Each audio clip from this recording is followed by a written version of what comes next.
আমাদের মন আমাদের জীবনে একটা বিশাল জায়গা জুড়ে আছে। এই মন যেমন সবকিছুকে বুঝতে পারে, বিশ্লেষণ করতে পারে, তেমন রোজ রোজ নতুন কিছু শিখতেও পারে। এটা হয়তো আপনারা শুনে থাকবেন যে মানুষের মন পারে না এমন কোনো কাজই নেই, যদিও আমাদের মন কি কি করতে পারে এর ব্যাপারে খুব কমই আমরা জানি। আপনিও কি জানতে চান মানব মনের এই রহস্য? তাই আজ আমরা আপনাদের জন্য তুলে ধরলাম অবাক করা কিছু মনোবিজ্ঞানের তথ্য বা সাইকোলজিক্যাল ফ্যাক্টস। 1. মানুষের হাসি সংক্রামক। আপনি কি জানেন, আপনি যখন হাসেন আপনার আশেপাশে থাকা অন্যান্য মানুষদের হাসার সম্ভাবনাও বেড়ে যায়? এটা মানবাচরণের একটা স্বাভাবিক প্রতিক্রিয়া। যখন আমরা কাউকে হাসতে দেখি আমাদের মস্তিষ্কের নিউরনগুলো সক্রিয় হয়, যা আমাদেরকে একই ধরনের আবেগ বা ইমোশন অনুভব করতে সাহায্য করে। এই কারণেই আপনি যখন হাসেন তখন আপনার আশেপাশে থাকা মানুষদের মস্তিষ্কেও সে একই হাসির প্রতিক্রিয়া তৈরি হয় আর তারাও হাসতে শুরু করে। 2. মানুষ বেশিরভাগ সিদ্ধান্তই অবচেতনভাবে নিয়ে থাকে। মানুষ যে সবসময় সব সিদ্ধান্তই সচেতন মনে ভেবেচিন্তে নেয় এমন মোটেই নয়। মানুষ অনেক সময় অনেক সিদ্ধান্ত অবচেতন মনে স্বাভাবিক প্রতিক্রিয়া হিসেবে বা অভ্যাসবশত নিয়ে থাকে। সচেতন আর অবচেতন মনের মধ্যে কি পার্থক্য? সচেতন মন বা কনসাস মাইন্ড হলো আমাদের মনের সেই অংশ যার দ্বারা আমরা সম্পূর্ণ জাগ্রত আর সচেতন অবস্থায় যুক্তি সহকারে চিন্তা, বিশ্লেষণ এবং সিদ্ধান্ত গ্রহণ করি। আমরা কি দেখছি, শুনছি, অনুভব করছি আর কিভাবে তার প্রতিক্রিয়া জানাচ্ছি, এই সবই সচেতন মনের মাধ্যমে নিয়ন্ত্রিত হয়।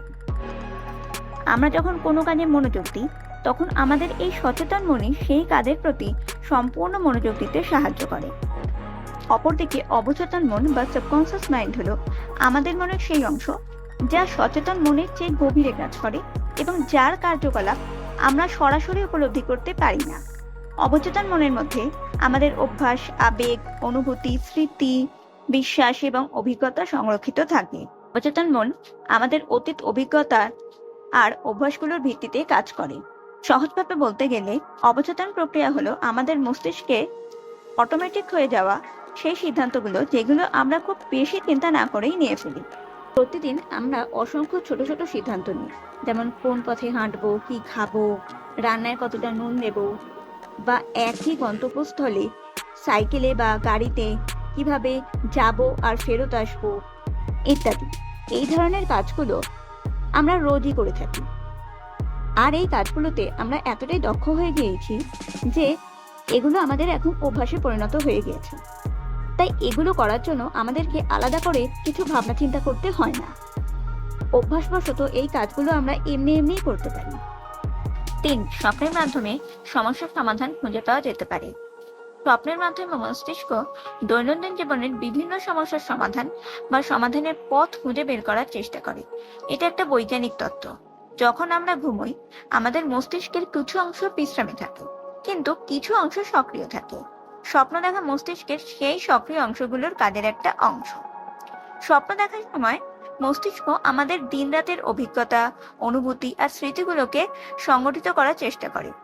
এই প্রক্রিয়ার মধ্যে মস্তিষ্ক কখনো কখনো সমস্যার সমাধান খুঁজে পেতেও পারে, কিন্তু মনে রাখতে হবে যে এটা কেবলমাত্র একটা তত্ত্ব। সবসময় যে এটা হবেই তার কোনো মানে নেই।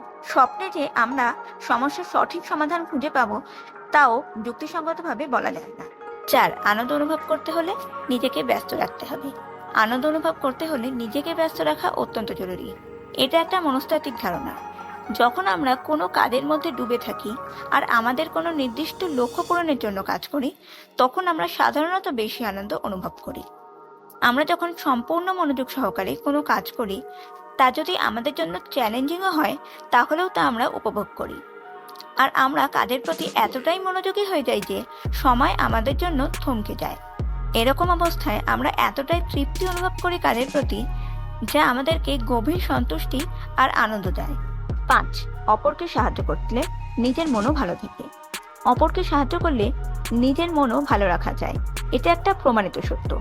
গবেষণায় দেখা গেছে যারা নিয়মিত অন্যদের সাহায্য করে তারা সাধারণত মানসিকভাবে বেশি সুখী আর সন্তুষ্ট থাকে। যখন আমরা অন্যদের সাহায্য করি তখন আমাদের মস্তিষ্কে অক্সিটোসিন আর ডোপামিন নামক নিউরোট্রান্সমিটারগুলো সক্রিয় হয়। এই রাসায়নিকগুলো আমাদের মস্তিষ্কে সুখের অনুভূতি তৈরি করে আর মানসিক চাপ কমাতেও সাহায্য করে।